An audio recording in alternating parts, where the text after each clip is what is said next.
ila Simba anaposti sana kuitaka dabi kwa sababu anaamini Yanga hawezi kucheza dabi. Kwa hiyo anavyoposti ni kama kujifurahisha tu ama kujaribu kumzodoa mtani wake kwa mashabiki wake ambao wanaendelea kufuatilia na kuamsha na kuchangamsha mpira wetu.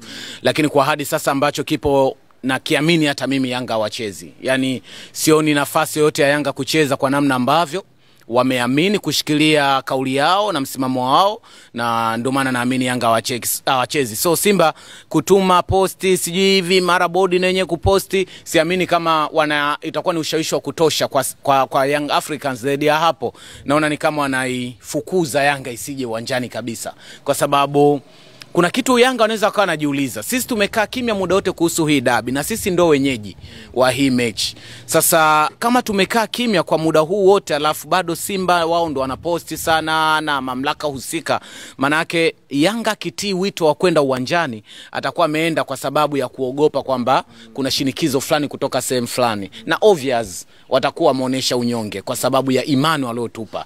Hatutamani Yanga wasicheze, lakini inabidi tuendelee kuheshimu mawazo yao kutokana na kila ambacho wameendelea kukisimamia. Kuheshimu maoni ya mtu au mawazo ya mtu ni heshima mojawapo ambayo binadamu unayo. Sasa usipuuze kila ambacho mtu amekisimamia kwa sababu wewe kwako unaona kina manufaa lakini kwake kina msingi.